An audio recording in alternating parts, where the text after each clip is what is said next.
Para los que tienen ahí anotadito. Recording in progress. ¿Qué hace Jesús? De memoria. Ahí, pa, pa, pa, pa. Yo creo que ahí tiene que salir, pero al tiro. Pum. ¿Visita el templo o no estaba lo Va al anterior? templo, pero antes Maldice la de ir higuera. al templo, ¿qué hace? Maldice la higuera Maldice la antes de higuera. eso. Antes de llegar al templo maldice la higuera, ¿verdad? Y Jesús Sí. maldice la higuera no por un capricho propio, sino que la maldice porque tiene un simbolismo potente, ¿verdad? La higuera reflejaba, ¿verdad? Lo que era Israel o aquello que debería dar fruto y no da fruto, ¿verdad? Que es el grupo de los sacerdotes, los que deberían dar fruto a nivel religioso, si se puede decir, y no están dando fruto.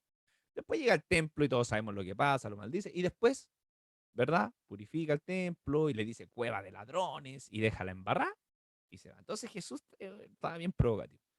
Después llegaría el día martes, que el día martes, y recuerden, no sé si ustedes también se dieron cuenta que Jesús siempre entra en Jerusalén y sale de Jerusalén. Jesús no pasa una noche en Jerusalén. Es como que Jesús está en las periferias, ¿verdad? Es como que Jerusalén sea Santiago, o sea, Santiago Centro, y Jesús estuviera como en Rancagua, ¿verdad? Entonces Jesús como que está en Rancagua y después pasa el día en Santiago, pero después se vuelve a Rancagua, ¿verdad? Jesús hace eso. No es que pasa la noche en la ciudad. Siempre él se devuelve y vuelve una mañana siguiente a entrar a Jerusalén.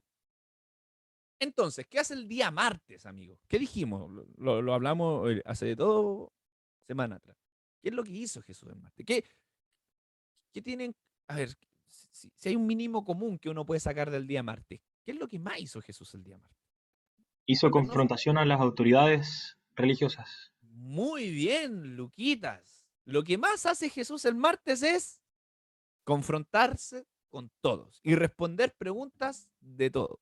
Ya no es tanto este azote de látigo que hizo en el templo, sino que ahora Jesús está como diciendo, ¿se acuerdan que yo les dije hace 2 semanas atrás, como Jesús le está diciendo como, vengan da uno, ¿verdad? Vengan da uno. Entonces, le cuestionan la autoridad, cuestiona con qué autoridad él habla lo que habla, le preguntan sobre la vida después de la muerte, le preguntan si es que hay que pagar tributo al César, o sea, lo quieren pillar por todos lados. ¿Se acuerdan que dijimos eso, que llegamos a esa conclusión? Que a Jesús lo quieren pillar por todos lados. Y había algo importante que nosotros teníamos que considerar, que Jesús, ¿cómo eran las respuestas de Jesús a nivel general ese día martes? ¿Cómo fueron? ¿Qué tenían de especial la respuesta de Jesús? ¿Qué buscaba Jesús al responderle a ellos? ¿Buscaba darle un conocimiento o entregarle información o que ellos supieran lo que realmente él pensaba? ¿Qué buscaba Jesús también con su respuesta? A ver, a ver, a ver. Estamos haciendo un refresh para que los nuevos también puedan ahí conectarse un poco con lo que estamos estudiando. Buscaba dejarlos en jaque, como en evidencia de lo que querían hacer y avergonzarlos con sus mismas respuestas.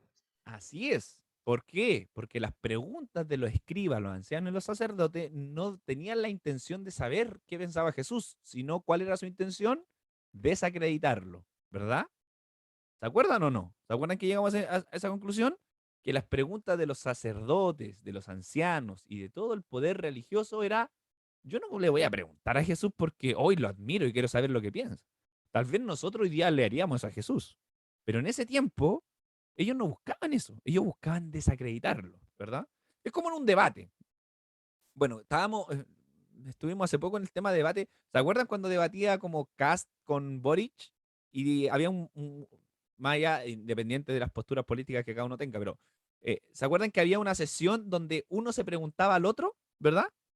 Y cuando el uno le preguntaba al otro, no tenía ninguna intención de saber lo que pensaba el otro. Las preguntas siempre con qué iban. Iban con su qué, ¿verdad? Para que el otro se equivoque, para que el otro dé mal una cifra, o para que el otro pueda ser expuesto lo que hay en su corazón, ¿verdad? O sea, las preguntas que se hacían mutuamente, ambos, no eran preguntas para que el otro se llenara de conocimiento, sino era para desacreditar al otro. Eso lo podemos ver muy bien en estos debates presidenciales. Eso mismo le pasaba con Jesús. Cuando los sacerdotes iban de Jesús, no iban buscando una respuesta para guiar su camino, no. Iban para pillar a Jesús, para que Jesús diga algo que permita crucificarlo. Recuerden que dijimos que toda esa semana, ¿qué estaban esperando de Jesús? Que él se equivocara en algo, ¿para qué? Para tener un motivo para apresarlo, ¿verdad? Entonces, eso busca. Otra de las conclusiones que también llegamos es que dijimos que la multitud, y no sé si se han dado cuenta, pero la multitud que recibió a Jesús el día domingo pareciera que no es la misma multitud que grita que le crucifiquen, ¿verdad? Llegamos a esa conclusión y hay varios textos que pueden respaldar eso. Recuerden que cuando Jesús, bueno, y aquí después con lo que vamos a ver hoy día también nos vamos a dar cuenta de que la gente se admiraba cuando él hablaba. O sea, la gente, el pueblo, los ciudadanos se admiraban cuando él hablaba. Los que no se admiraban cuando él hablaba eran los que estaban a cargo del templo, los que tenían el poder religioso y político. Pero el común de la gente sí se admiraba y sí amaba a Jesús, sí lo admiraba. O sea, no fueron tan bipolares como nosotros pensamos que, uy, el domingo lo recibieron y el día viernes quieren matarlo. O sea, ¿cuál es el motivo? ¿Por qué querrían matar a alguien que recibieron el día domingo con palmas, verdad? Pero pero sí hubieron personas que desde el día lunes quisieron matarlo, y ese no era el pueblo, eran los fariseos, los sacerdotes, ¿verdad? Así que teníamos que estar con mucho ojo con ese dato, ¿ya? Y hoy día vamos a continuar, amigos, con el día martes, porque yo le dije que el día martes era el día donde Jesús, ¿qué hizo? Más cosas. El día más ajetreado. El día martes para Jesús fue como el día lunes. ¿Cómo fue su día lunes ayer, chiquillos? Yo quería puro irme para la casa, les digo al tiro. Yo llegué a las 8:30 a mi trabajo y a las 9 ya estaba viendo la hora para irme para la casa. Así de, así de cuática estaba mi semana. Entonces Jesús, el día martes fue el día más ajetreado. Entonces vamos a partir por Marcos capítulo, quedamos en Marcos capítulo 12, quedamos en el versículo 28, ¿ya? Versículo 28.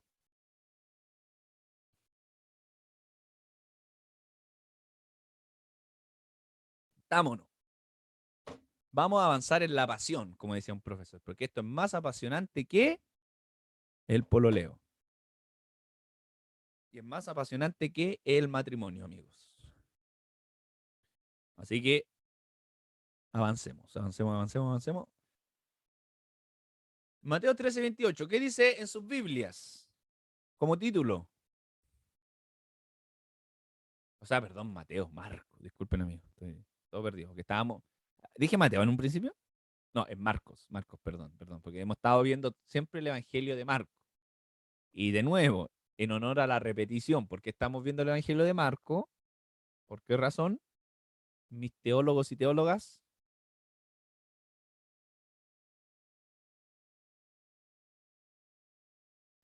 Porque es el unánimes, más antiguo.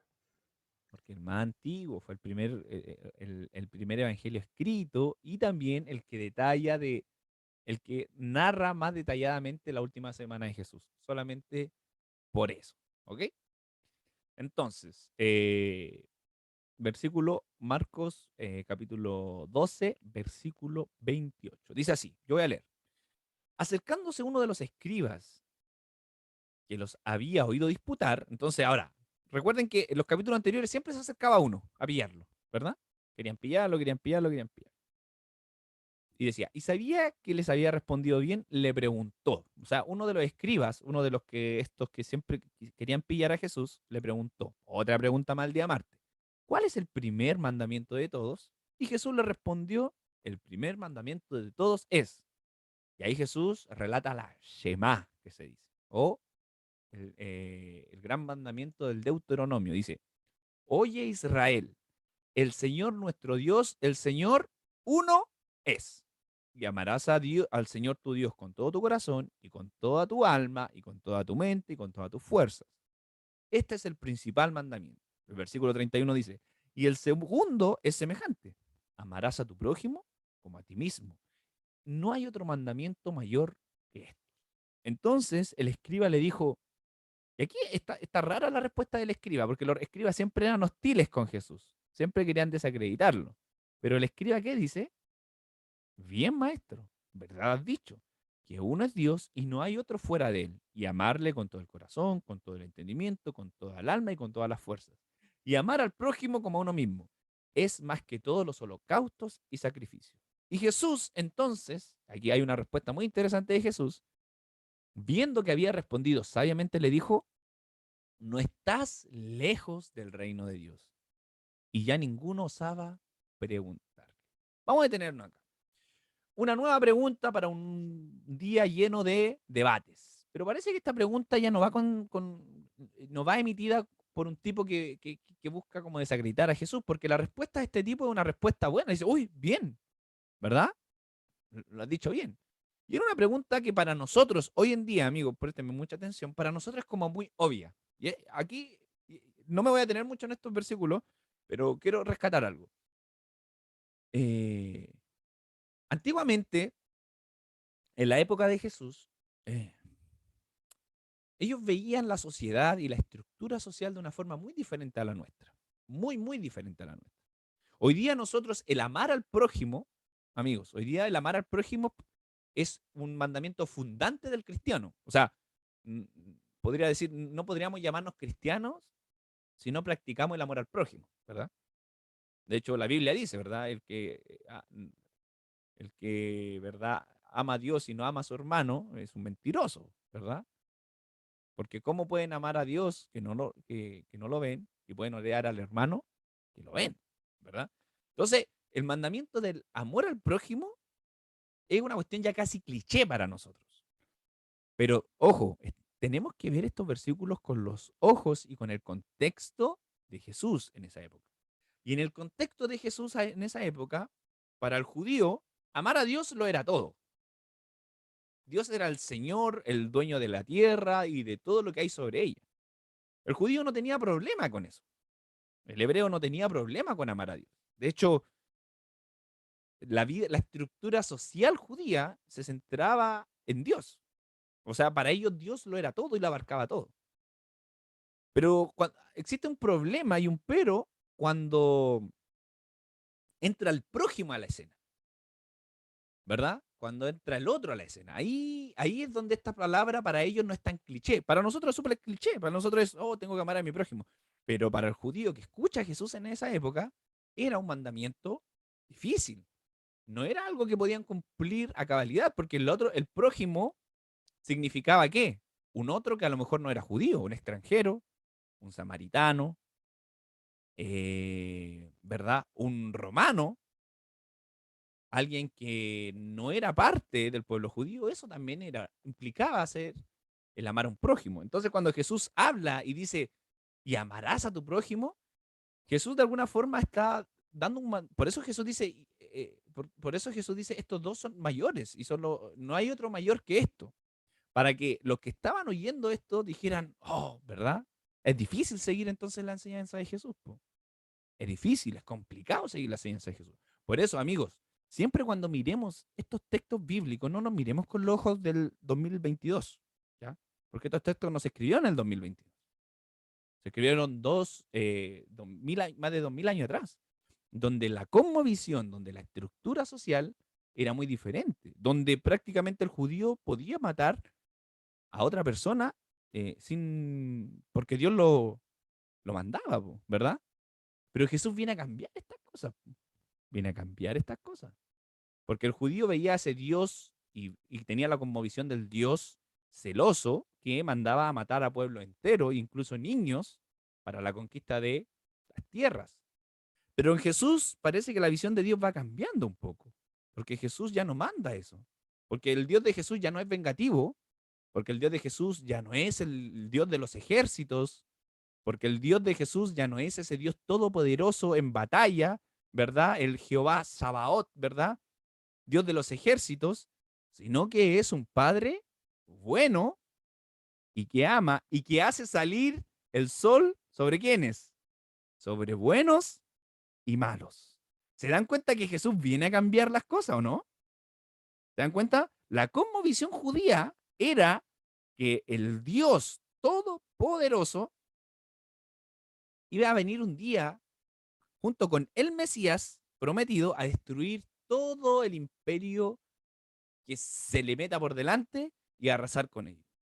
Pero Jesús viene con un Dios diferente. El Dios de Jesús es un Dios de amor, es un Dios de compasión, es un Dios que ama a un samaritano, es un Dios que perdona. Y es un Dios, y por eso me encanta cuando Jesús dice esa frase, y si la pueden anotar, anótenla. Un Dios que hace salir el sol sobre buenos y sobre malos, sobre justos y sobre pecadores. Y ese es el amor perfecto. Y ahí lo termina el evangelista y dice, sean ustedes entonces perfectos, como su Padre que está en los cielos es perfecto. La perfección de Dios se basa en que Él ama indiscriminadamente. Y ahí lo va a dejar como para una prédica. Está como para una prédica eso, pero no es el tema de hoy. Pero se dan cuenta que este mandamiento que Jesús da acá también es un mandamiento que es medio tenso, ¿verdad? Porque genera tensión. ¿Cómo puedo amar a un prójimo? ¿Por qué este maestro me manda amar a un prójimo? Entonces, Jesús va generando tensión. Sigamos, avancemos. Si hay preguntas, vayan escribiéndola y después la vamos respondiendo. Dice así, en Marcos capítulo 12, versículo 35, dice, enseñando Jesús en el templo. ¿Dónde estaba Jesús enseñando? En el templo. Ojo, siempre, siempre amigos, siempre leamos los detalles, porque los detalles son los que dejan. Los detalles son los que dejan. Enseñando Jesús en el templo decía, ¿cómo dicen los escribas que es el Cristo? ¿Cómo dicen los escribas que el Cristo es hijo de David? Porque el mismo David dijo por el Espíritu, dijo el Señor a mi Señor, siéntate a mi diestra hasta que ponga a tus enemigos por estrado de tus pies. David, David, David mismo le llama Señor. ¿Cómo pues es su hijo? Y gran multitud del pueblo que le oía, y gran multitud del pueblo le oía de buena gana. Estoy como medio tártaro, Valera, perdón. Aquí Jesús lo que está hablando y básicamente lo que está diciendo es, eh, perdón, que el Mesías, que él, eh, es mayor que David. Y para el pueblo judío oír esto es locura, ¿verdad? No, este ya se chifló, ¿verdad? Jesús decir que él es mayor que David ya es otra cosa, ¿verdad? Eh, porque el Cristo no es hijo de David, po. El Cristo es hijo de Dios. Entonces cuestionar la paternidad de David ya era David, el héroe nacional, el rey más excelso de los judíos, el rey conforme al corazón de Dios. Y Jesús dice, no, hay uno mayor que este. Y Jesús está como refiriéndose al mismo también. Entonces Jesús también aquí está cuestionando esa autoridad y por eso se están poniendo los ánimos tensos. Amigos, todo esto va creciendo. Vayan viendo cómo va la semana así, pero todo creciendo, creciendo, creciendo. Si la cruz, y esto es un spoiler que siempre, bueno, la cruz es, yo siempre he dicho esta frase, la cruz es la guinda de la torta. O sea, es inevitable la cruz para Jesús, porque se había mandado tantas frases, tantas confrontaciones, que era inevitable. O sea, nadie podía salir vivo el viernes, nadie. ¿Por qué creen ustedes que los discípulos se escapan de Jesús? Bueno, lo dejaron solo, dice la Biblia, pero es que a todos lo iban a faenar, a todos, ¿verdad? Tenían miedo, porque Jesús estaba tocándole la orejita ahí, a la antigua, ¿verdad? Pegándole en el hombro, estaba provocando a los poderes políticos, económicos y religiosos. Creo que subrayen lo del versículo 37, lo último, y dice, y gran multitud del pueblo lo oía de buena gana. Entonces, tenemos otro versículo que justifica que el pueblo cuando escuchaba a Jesús, lo escuchaba de buena forma. Día martes. Ah, menos mal que no era 13. No, esa es una canción de Tiro de Gracia. Pero día martes, amigo. El pueblo lo escuchaba. Entonces digo, ¿cómo este pueblo va a ser tan cambiante de querer crucificar a Jesús? ¿Verdad? No, el pueblo amaba a Jesús. Le gustaba su enseñanza, porque también hablaba con autoridad. Sigamos. Versículo 38. ¿Quién lo puede leer? Va a ser un poquito más dinámico esto. ¿Quién quiere leer el versículo 38 hasta el 40? Por favor.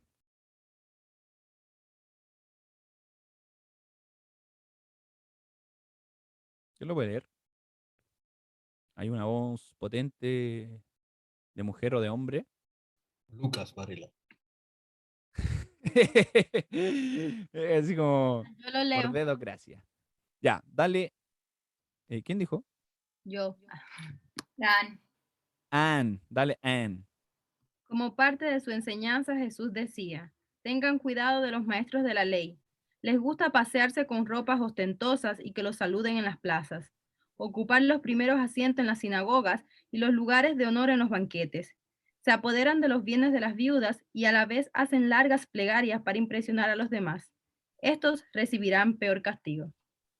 Simple. Aquí no hay mucha interpretación que dar. Es Jesús pegándole una cachetada, pero así, pero en la cara a los escribas. O sea, es Jesús diciéndole, no, o sea, no, ya, no tienen ningún brillo, ¿verdad? Ustedes que ostentan y hacen larga oración en las plazas, ¿verdad? Y se aprovechan de la viuda, ¿verdad? Se aprovechan de los bienes de la viuda. No hay mucho que explicar. Aquí Jesús nuevamente está provocando a quienes están buscándolo para incriminarlo. Jesús no era tonto, Jesús era muy inteligente y sabía a quienes se estaban enfrentando, pero sabía que también tenía que desenmascararlos de alguna forma, ¿verdad? Como no, Jesús cuando le habla al pueblo, imagínense los escribas y los sacerdotes por un lado y el pueblo por otro lado, y Jesús diciéndole al pueblo, ven a ellos, ¿los ven? No, no, no sean como ellos. ¿Se imaginan l- el coraje, ¿verdad? De Jesús al decir, mire, ven a los que están aquí al lado, a los que me están haciendo estas preguntas, a los que han estado toda la mañana preguntándome cosas, ¿los ven? No sean como ellos. Y hay un versículo en otro evangelio que Jesús dice, practiquen lo que ellos enseñan, practíquenlo, porque lo que enseñan están enseñando algo de Dios, pero no vivan como ellos viven, eso le está diciendo, ¿verdad? Y ahí después empieza sepulcros blanqueados, ¿verdad? Generación de víboras. Y todo el tema ahí ya cuando Jesús ya se le da su momento de furia. La ofrenda de la viuda, dice el 41. Estando Jesús sentado delante del arca de la ofrenda, miraba cómo el pueblo echaba dinero en el arca. Y muchos ricos echaban muchos. O sea, el que tenía harto, echaba harto. Y vio una viuda pobre y echó 2 blancas, o sea, un cuadrante.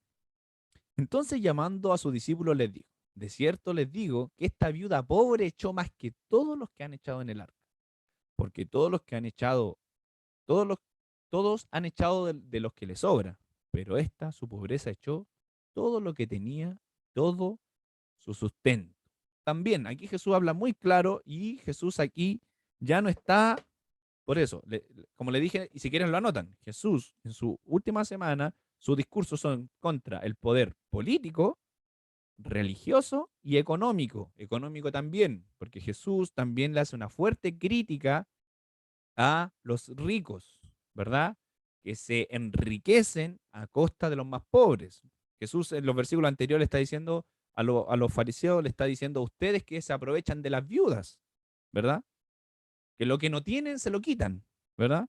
Y Jesús aquí, en este ejemplo que da de la ofrenda de la viuda, es un ejemplo más allá. Por eso, veámoslo con el contexto de Jesús. Más allá, hoy día cuando nosotros hablamos, ¿verdad? Y se da mucha enseñanza acerca de la ofrenda de la viuda, la primera interpretación que se nos da es, ¿verdad? Entrega todo lo que tiene, ¿verdad? Y ojo que, y esto es muy delicado, chiquillos, porque ¿cuántos pastores, pseudoapóstoles, ¿verdad? De la teología de la prosperidad utilizan este versículo para llenar su bolsillo? ¿Cuántos? ¿Cuántos sacan de contexto esta enseñanza para en un coaching motivacional y la persuasión y la oratoria, persuadir a gente para que entregue todo porque Dios ve, ¿verdad? Tu corazón y está viendo que estás entregando todo cuando hay gente que no tiene nada? Es una interpretación actual que tenemos, ¿verdad? Y muchas veces se utiliza y se tergiversa y se ocupa mal para engañar a gente que lo de todo. Pero lo principal aquí que Jesús está dando esta enseñanza es para una crítica frente a los ricos, una crítica frente a los que más tienen, Una crítica frente a aquellos que tienen, porque aquí Jesús está diciendo, miren, ustedes, porque Jesús no está diciendo que los ricos eh, están mal porque dan mucho, o que están mal porque no dan, o están mal por otra cosa. No, Jesús lo que está criticando a los ricos es que dan lo que les sobra, no lo que es importante, lo que les nace, lo que nace desde su interior, desde la generosidad.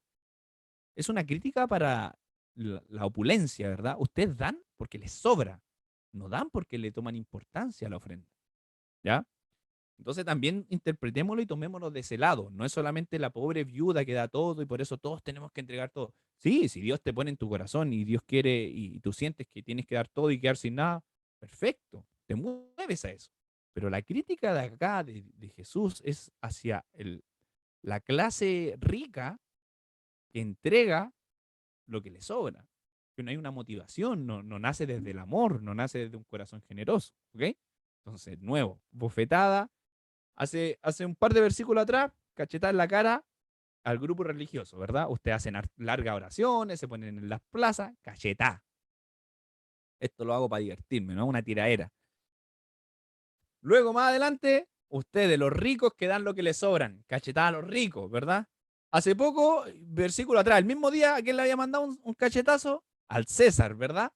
A la parte política. Denle al César lo que es del César, o sea, nada, ¿verdad? Y a Dios lo que es de Dios, o sea, todo, ¿verdad? Entonces, Jesús le está tirando, pero a todos lados nomás. Al que le caiga. Había un meme que decía, eh, hay dos personas que no, que no quiero nunca pelearme, ¿verdad? Y sería como con Will Smith y con René, ¿verdad? Residente, ¿verdad? Y yo pondría entonces, nunca me gustaría debatir con Jesús, ¿verdad? ¿Verdad? A lo mejor con una pura palabra ¡pah! Me desarmaría, pero Él es amor, ¿verdad? Y solamente descubría los corazones de los perversos, de los que estaban ahí y sabían que lo que estaban haciendo estaba mal, ¿verdad? Pero sigamos, sigamos. Y aquí pasamos al versículo 13, que es el versículo donde quiero tomar un poco más de tiempo y aquí vamos a terminar. No sé cuántos minutos me quedan, Peri. Se me va a decir por interno, por favor. Porque aquí se viene algo, pero interesantísimo, que es un pequeño spoiler que les voy a hacer para... ¿Se acuerdan que nosotros con Santiago al inicio agendó unos estudios? Y hay un estudio que vamos a hacer este año, que es el estudio del Apocalipsis. Y eso está re bueno. Y Jesús aquí en el versículo 13, Jesús da un mini Apocalipsis. Un pequeño Apocalipsis. Entonces, si ustedes le quieren poner acá el versículo 13 y final, que cuando culmina su día martes, pónganle un pequeño Apocalipsis. Y esto es bueno porque hay mucha gente que le intriga esta cuestión del Apocalipsis, ¿verdad? Que quiere saber lo que pasa, el chip, la bestia, el anticristo. Bueno, les voy a dar un dato y creo que una vez aposté con alguien. Esto es como un paréntesis. Que me dejan un versículo en el Apocalipsis donde se nombre el anticristo. Un versículo. Si me encuentran un versículo del Apocalipsis donde se nombre el anticristo, les doy una Big Mac. Porque yo hasta el día de hoy no he encontrado ningún versículo que el Apocalipsis nombre anticristo. Entonces, cuando a mí me hablan del anticristo que viene al final y por qué dice el Apocalipsis, yo digo, ¿pero dónde dice anticristo el Apocalipsis, pues, amigo? Y parece que no. O sea, yo no lo he encontrado. Si lo encuentran, amigo, yo feliz. Porque ahí, bacán. Ya, pero no lo busquen ahora, no lo googleen ahora, busquen en la semana, ¿ya? Pero es súper interesante eso, ¿verdad? Porque queda ahí bien, o como la gente cuando dice, ¿verdad? Porque la Biblia dice, si un niño pongo por delante, ¿cómo termina? Si a un niño él pone por delante, A él oír. y yo busco y no aparece en ninguna parte de la Biblia ese texto, po. En ninguna parte de la Biblia. Y yo decía, ¿dónde aparece? No, si aparece en Lucas 3:8. No hay ningún versículo bíblico que Jesús haya dicho, si a un niño pongo por delante de él oír. Lo único que Jesús dice, dejen a los niños venir, porque de ellos es el reino, pero en ningún momento Jesús dice. Ahora, la frase es muy bonita, y si hay un niño que está adelante enseñándome algo de la Biblia, lo voy a escuchar, pero ojo, no pongamos palabras donde no hay, ¿verdad? O al que Dios madruga, Dios le ayuda, ya, pero ese es como obvio, pues ya uno sabe que no es bíblica esa cuestión. Entonces, mira, vos es que quiero mostrar, no mostrar. Alguien me escribió, no voy a decir quién, pero alguien me escribió y me dice, me ganó una Big Mac porque aquí dice anticristo. Pero ojo, que es en primera de Juan, no es Apocalipsis. Yo dije, Apocalipsis. Te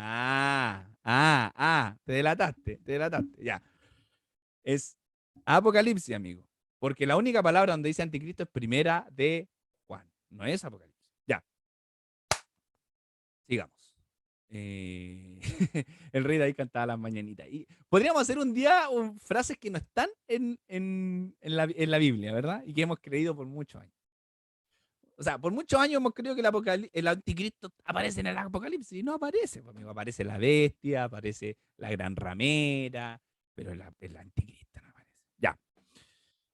Entonces, siga, avancemos porque si no me van a retar. Dice así, versículo 13, dice, saliendo Jesús del templo, has perdido tu primero, dice, saliendo Jesús del templo le dijo a uno de sus discípulos, ¿dónde estaba Jesús ahora? Estaba fuera del templo. Mira, qué piedras y qué edificios. Jesús respondiendo y dijo, ¿ves estos grandes edificios? No quedará piedra sobre piedra que no sea derribada. Y subrayen todo eso, amigo. Subrayen todo el versículo 1 y 2. Uno de sus discípulos, Jesús, todo lo que dijo anteriormente estaba en el templo. Entonces estaban saliendo del templo y uno de sus discípulos le dice, oye Jesús, esta construcción está pero letal, letal. Esto es una obra de arte. Y Jesús le dice, ¿veis eso? Va a ser destruido completamente. ¿A qué se estaba refiriendo Jesús? Al templo. Ojo, ojo, pestaña, clavícula. Al templo. Jesús se estaba refiriendo al templo. Señales antes del fin, versículo 13. Y aquí se viene lo bueno. Como dice Luisito Comunica, aquí se viene lo chido, ¿verdad? Dice así. Y se sentó en el monte de los olivos frente al templo. O sea, ya no estaba en el templo. Jesús ahora está mirando de lejos el templo. Y Pedro, Jacobo y Juan y Andrés le preguntaron, aparte, dinos, ¿cuándo serán estas cosas y qué señal habrá cuando todas estas cosas hayan de cumplirse? ¿Sobre qué le preguntan estos apóstoles? ¿Sobre qué tema en específico? Estamos mirándolo con los ojos del contexto donde Jesús se está desarrollando, no con los ojos del 2022, ¿verdad? ¿Sobre qué le preguntan? ¿Cuándo serán estas cosas y qué señales habrá cuando todas estas cosas hayan de cumplirse? ¿Qué Jesús había hecho previamente? Lo que yo les dije que subrayaran. Hablar Él sobre había la dicho que todo eso iba a ser derribado. Entonces pareciera que la conversación se está guiando no a un futuro escatológico, apocalíptico de fin del mundo. Pareciera que la conversación se está guiando hacia qué? Hacia lo que Jesús acaba de decir, la destrucción del templo. ¿Se habían dado cuenta de eso o no? O a veces parece que nosotros leemos estos textos solamente pensando en la segunda venida de Jesús, ¿verdad? Esta, Jesús lo que le está respondiendo a sus discípulos es lo que ellos le están preguntando. ¿Cuándo pasarán estas cosas? ¿Qué cosas? La destrucción del templo, que acabas de decir que no quedará piedra sobre piedra, ¿verdad? Y aquí quiero yo a usted hacerle una pequeña introducción. ¿Por qué yo le llamo mini apocalipsis? Porque existe un género literario, amigos, que en la cultura hebrea se llamaba la apocalíptica, que en el día de hoy ya eso desapareció, porque no es un género actual, ¿verdad? Es un género muy antiguo, que que lo utilizaban, de hecho, mayormente los hebreos, que es la apocalíptica. ¿Qué es la apocalíptica? Es un género literario donde se habla de resistencia y esperanza. Eso es la apocalíptica. Cuando alguien habla en un lenguaje apocalíptico es para hablar sobre dos cosas: resistencia y esperanza. Resistencia y esperanza. Y el lenguaje apocalíptico, amigos, se utiliza mucho simbolismo, ¿ok? Por lo tanto, en el lenguaje apocalíptico, la literalidad del texto no corresponde, porque el que escribe no está escribiendo para que el lector lo lea literalmente. Vuelvo a repetir, el lenguaje apocalíptico en la época de Jesús no es una novela, no es una narración, no es una poesía, es un lenguaje simbólico donde lo que quiere expresar a través de los simbolismos no es algo literal. Quiere que la persona que lo lee lo interprete, ¿verdad?, en relación a su contexto, no de forma literal. Ahora, ¿por qué el lenguaje apocalíptico se habla en símbolos? Yo voy a hacer quiero hacer esta pregunta abierta, por si es que alguien tiene alguna idea. Sí, no vamos a ir a los grupos pequeños, PRI, ¿ya?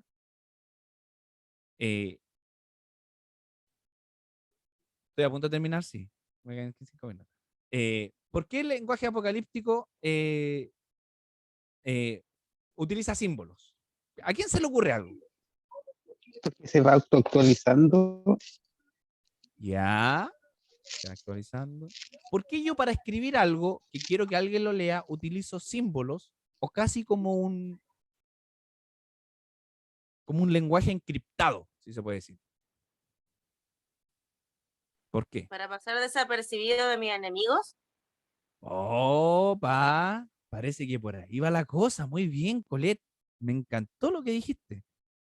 Cuando yo escribo un texto y donde yo sé que que cuando diga azul, yo sé qué significa azul y el que lo lee sabe lo que significa azul, es para que solamente los dos lo entendamos. Y si un tercero recibe ese mensaje, quede loco, ¿verdad? No sepa qué está pasando. No sepa qué está leyendo.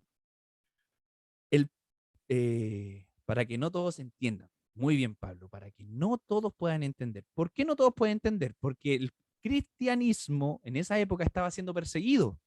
Entonces, si a los cristianos, amigos, si a los cristianos el imperio romano sabía dónde se estaban reuniéndose y sabía lo que se estaban manifestando, comunicando, lo iba a caer todo el ejército encima y lo iban a destruir. Por lo tanto, ellos crean este simbolismo y este lenguaje simbólico, ¿para qué? Para que el que lo lea entienda, ¿verdad? Pero si lo lee otra persona que fuera del contexto de la comunidad, no lo entienda. Y aquí voy a hacer un spoiler, pero del porte de una catedral.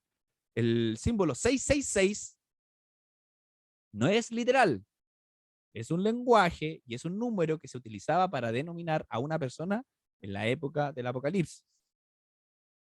El número de la bestia es 666, ¿verdad? Entonces ahora cada vez que nosotros vemos 666 en la tele, no, mira el 666. No, ojo, el 666 era un número que representaba un emperador romano que en su momento quemó a muchos cristianos. Y por eso a ese emperador, ¿cómo le llamaban? La bestia.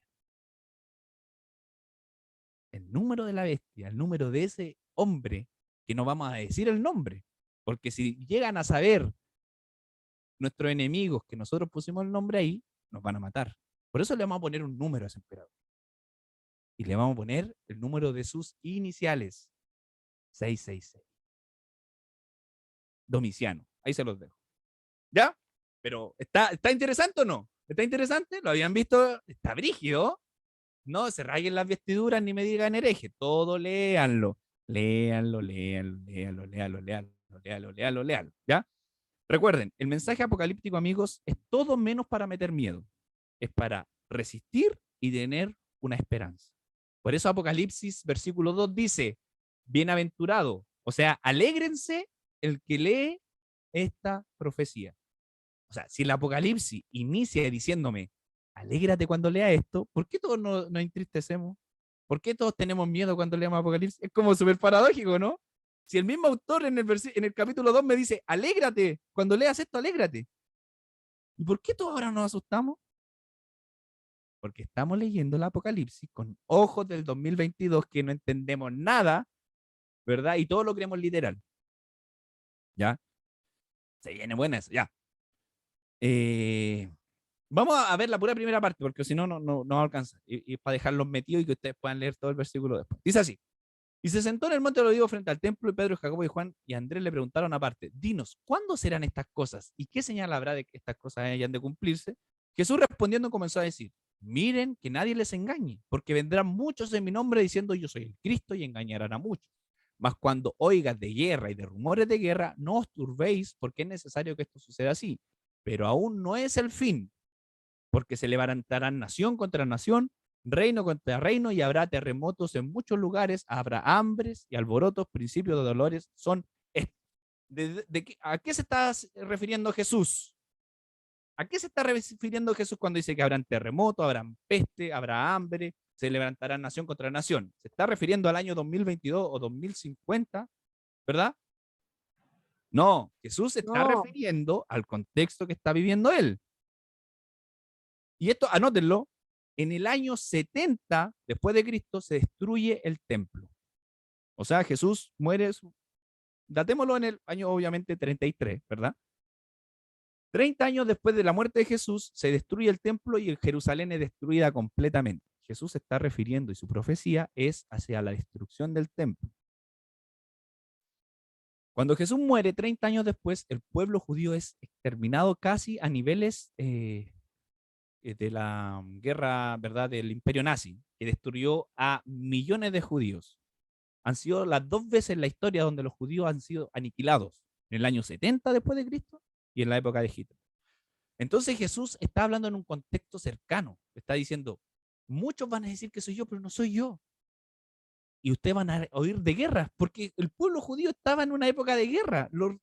El pueblo judío se rebeló y los romanos venían con todo su imperio a destruir Jerusalén y a destruir el templo. O sea, van a oír de guerra, van a oír de pestes. Y las pestes siempre han existido, amigos. Y el hambre y los alborotos siempre han existido. Por eso que cada vez que nosotros, el pueblo cristiano, si escuchamos una guerra, escuchamos hambre, no la alteremos y no difundamos el miedo. Viene Cristo, ¿verdad? Ahora, ojo, no se regala esta vidura. Yo soy el primero que cree que Cristo viene. Lo creo con todo mi corazón, ¿ya? Para que no digan, oye, que hereje el Josué. Creo con todo mi corazón que Cristo viene por su iglesia. Ahora, pero no le hagamos la agenda de Jesús. Si Jesús sabe cómo hacer las cosas, ¿verdad? Y no malinterpretemos la escritura. Entonces, Jesús estaba refiriendo a eso. Versículo 9. Miren por vosotros mismos, porque los entregarán a los concilios, a las sinagogas, los azotarán delante de los gobernadores, de los reyes, los llevarán por causa de mí, para testimonio de ellos. Y es necesario que el evangelio sea predicado a todas las naciones. Ya. Me queda poco. Ya me queda poco. A todas las naciones. En esa época, en la época de Jesús, se sabía, ¿verdad?, que el mundo era redondo, ¿no? ¿Se sabía? ¿Se sabía que existía un continente llamado América? No se sabía. O sea, para el escritor bíblico, cuando el escritor bíblico dice todas las naciones, se está refiriendo a las naciones conocidas en la época. Interesante, ¿no? El escritor bíblico, cuando dice el evangelio será predicado en todas las naciones, no está pensando en América, no está pensando en Asia, está, porque está en Asia, pero ni América del Norte, ni América del Sur, ni siquiera África, Sudáfrica, porque se conocía la primera parte de África, que es Egipto. Pero el escritor bíblico, cuando dice el evangelio será conocido en todas las naciones, en el contexto está leyendo al mundo conocido. Ahí ni siquiera había existido Colón. Colón todavía no nacía para decir, oye, descubrimos un nuevo continente. Se están dando cuenta, ¿verdad? Y nosotros, ¿cómo interpretamos eso ahora? No, si Cristo no puede venir, porque primero, ¿qué tiene que pasar? Todos tienen que escuchar el evangelio, ¿verdad? Mira, es una interpretación muy linda. Muy linda. Pero, bajo el contexto de Mateo 13, se está refiriendo a la nación conocida en la época de Jesús. Amigos, no quiero matar la fe de nadie, quiero que aprendamos juntos, quiero que tengamos un espíritu crítico, quiero que leamos la Biblia y la estudiemos como corresponde estudiar la Biblia, ¿ya? Sé que para muchos a lo mejor estas cosas a lo mejor pueden como perturbar la cosmovisión que tenían, pero ojo, la lectura apocalíptica es de resistencia y esperanza. Siempre cuando vienen situaciones malas, viene una esperanza. Por eso cuando Jesús termina esto dice, y verán al Hijo del Hombre que viene sobre las nubes. Siempre hay una esperanza. Cuando está la catástrofe, cuando está todo lo malo, siempre viene la esperanza, el Hijo del Hombre, ¿verdad?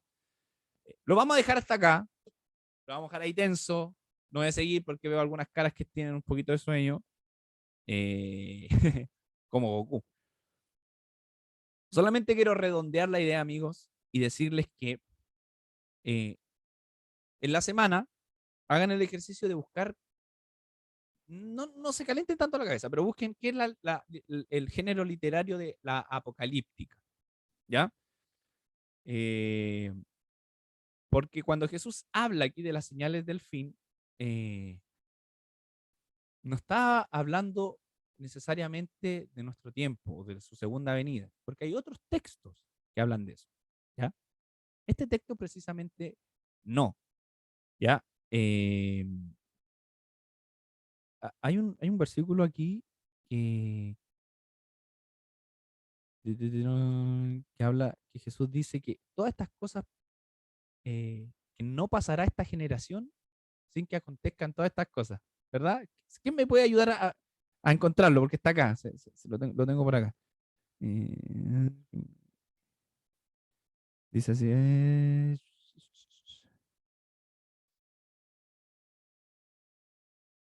hoy no lo encuentro. Dice, todas, ya, el versículo 30. También subrayen. 14:30 dice, de cierto les digo que no pasará esta generación hasta que acontezca todo esto, Mateo ¿verdad? 24:34 y Marcos 13:30. Marcos 13:30. Ahí cuando el escritor está hablando de la venida de Jesús, ¿por qué el escritor de Marcos dice que todas estas cosas, ¿verdad? Esta generación no pasará hasta que Él venga? Porque el escritor de Marcos, amigos míos, él pensaba que Él iba a estar vivo cuando Cristo viniera por segunda vez. Este hombre tenía, o la comunidad tenía tanta fe, que creían que iban a ver a Jesús descender en la nube, ¿verdad? Por eso él dice, estas cosas, ¿verdad? No pasarán, esta generación no pasará hasta que esto ocurra. Es como Pablo, yo creo que yo se lo he dicho anteriormente. Pablo cuando habla en Tesalonicenses dice así, ¿verdad? Los que murieron serán, ¿verdad? Se levantarán primeros, ¿verdad? E irán hacia las nubes. Pero ¿qué dice Pablo después? Más los que hayamos quedado, ¿verdad? Seremos arrebatados. ¿Y por qué Pablo se incluye en eso? ¿Por qué Pablo dice más nosotros? Porque Pablo no dice los que hayan quedado, sino los que hayamos quedado seremos arrebatados. ¿Por qué Pablo se incluye? Porque el amigo Pablo, al igual que el escritor de Marco, pensaban que iban a ver la segunda venida de Jesús. No ocurrió, po, pero ellos pensaban eso. ¿Se dan cuenta? ¿Se dan cuenta que es bueno leer esos detalles? Pablo creía que Jesús venía a la vuelta de la esquina. Por eso Pablo estaba tan apasionado por abrir iglesias, por misionar. Pablo quería llegar hasta España, dice la Biblia, pero no pudo llegar a España. Y él creía que iba a ver la segunda vez. No, no la vio. Ya han pasado 2022 años y todavía no viene Jesús. Ahora, de que viene, creo en la parucía, la segunda venida del Hijo del Hombre que va a venir con gloria y majestad a juzgar a esta tierra. ¿Ya? Creemos en la segunda venida. Y para los que pregunten, oye, los de la casa, los iglesias de la casa, ¿creen en la segunda venida de Jesús? Creemos firmemente que Cristo viene. No queremos caer en ingenuidades, amigos, y hacerle la agenda a Jesús, ¿verdad? Decirle, no, Jesús va a hacer esto. No, porque es de Él y Él tiene el control de todas las cosas. Pero de que viene por su iglesia, viene por su iglesia. Oremos. Oremos, amigos. Agradezco su atención. Disculpen si es que me extendí. Veía la cara de la Priya así media estresada, como termina luego. Pero está bien, sí. Es bueno, ¿verdad? Reventarse el mate y que crujan ahí las neuronas y cuestionar, evaluar nuestra fe, evaluar nuestro conocimiento, evaluar lo que nos han enseñado, evaluar lo que hemos creído. Y repito lo que un pastor y un profesor siempre me decía. Josué, no me creas todo lo que digo, ¿verdad? Averígualo, búscalo. Y si hay alguien que tiene reparo con lo que yo he dicho, escríbame y conversamos. ¿Ok? Amigos, oremos. Gracias, Señor, te doy por tu amor, papito. Gracias porque realmente estudiar la Biblia, realmente estudiar los evangelios, realmente estudiar tu palabra es apasionante. Es apasionante conocer tus verdades, es apasionante conocer que el Apocalipsis no es el fin, que es una carta de esperanza para un pueblo que está siendo perseguido, para una comunidad que está siendo, ¿verdad?, oprimida. Creo firmemente, Señor, que tú dejaste en la Biblia y dejaste cada uno de los textos bíblicos no para asustarnos, no para decirnos, eh, Señor, o planear un futuro malo para nosotros, sino para una esperanza. Y desde el Génesis hasta el Apocalipsis hay una esperanza para hay una esperanza para la humanidad. Hay una esperanza de un cielo nuevo y de una tierra nueva. Hay esperanza de que un día, Señor, te veremos descender en las nubes y nos encontraremos contigo. ¿Lo veré yo? No lo sé. ¿Lo verán mis hijos? No lo sé. ¿Lo verán mis nietos? No lo sé, Señor. Solamente tú lo sabes. Solamente tú sabes cuándo suceda esto. Pero ayúdanos, sí, siempre, Señor, a estar atentos, como dice tu palabra, vigilantes, como esas viudas que estaban atentas, como esos mayordomos de la casa que estaban atentos, siempre, porque tu palabra dice, el que persevera será salvo, Señor. Ayúdanos a tener aceite en nuestras lámparas, como muchas madres nuestras nos decían cuando pequeños, Señor. Ayúdanos a tener aceite en esas lámparas, para que cuando tú vengas, tú nos digas, buen siervo y fiel. Ayúdanos a estar atentos y a seguir predicando con la misma pasión que predicaba Pablo, que pensaba que tú venías, Señor. Queremos pensar que tú vienes mañana, Señor. Queremos pensar que tú vienes mañana para hoy hacer algo por aquellos que no te conocen. A tener ese corazón misionero, compartir tu verdad, la buena noticia de que hay un Dios que ama este mundo. Muchas gracias, papito. Gracias por tu palabra y gracias porque en ella encontramos paz y tranquilidad. En el nombre de Jesús, amén. Amén. Amén.